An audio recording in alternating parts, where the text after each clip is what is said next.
दुनिया के ताकतवर तरीन लोग, टेक्नोलॉजी के बादशाह, सियासत के खुदा, आखिर ये सब समंदर के बीच वीरान जजीरों का रुख क्यों करते हैं? वहां ऐसी कौन सी शैतानी कुव्वत है जो इन अमीर तरीन लोगों को मिकनातीस की तरह अपनी तरफ खींचती है?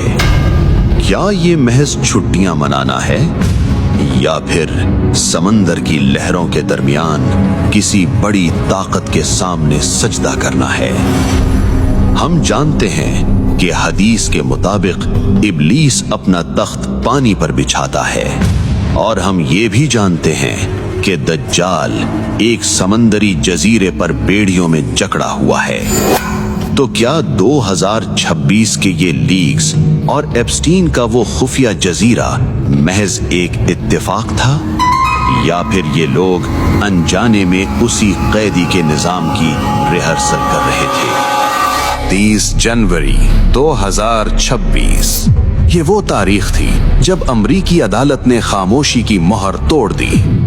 35 लाख सफहात, 1,80,000 तस्वीर, ये महज कागज के टुकड़े नहीं थे, ये सदी का सबसे बड़ा और खौफनाक इंकिशाफ था। जेफरी एप्स्टीन की वो ब्लैक बुक जिसे दुनिया की ताकतवर तरीन एजेंसियां छुपाती रही थीं, अब वो पब्लिक डोमेन में आ चुकी थी। जरा नजर डालें उस जगह पर जहां ये सब कुछ हो रहा था। लिटिल सेंट जेम्स, एक वीरान जजीरा, चारों तरफ गहरा नीला समंदर और उसके बीचों बीच एक अजीबो-गरीब इमारत। जरा इस इमारत को गौर से देखें। नीली और सफेद धारियां, सोने का गुंबद, दाखिली दरवाजे पर अजीबो-गरीब ताले। सवाल यह है कि एक अय्याश शख्स को अपने निजी जजीरे पर मंदिर बनाने की क्या जरूरत थी? तज्जिया निगार कहते हैं कि ये इमारत महज डिजाइन नहीं है, बल्कि एक मौकरी है, एक मजाक है। यरूशलेम के कुब्बतुस सखरा की नकल, या शायद कदीम बाबिल के जादुई मराकिज का अक्स। 2026 के लीक्स बताते हैं कि इस इमारत के नीचे सुरंगों का जाल बिछा हुआ था। दीवारों पर अजीबो गरीब निशानात थे। यहाँ सिर्फ गुनाह नहीं होता था, यहाँ रिचुअल्स होते थे।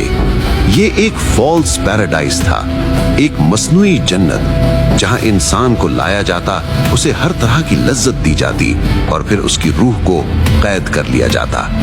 ये ब्लैकमेलिंग का अड्डा भी था और शैतान की बंदगी का मरकज भी। लेकिन ठहरिए, क्या आपको लगता है कि ये पहली बार हुआ है?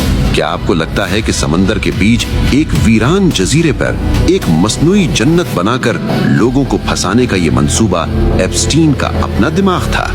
नहीं, तारीख गवाह है कि ये सिस्टम नया नहीं है। ये तरीक़ेकार 1400 साल पुराना है। आज हम आपको उस असल जजीरे की तरफ ले चलते हैं,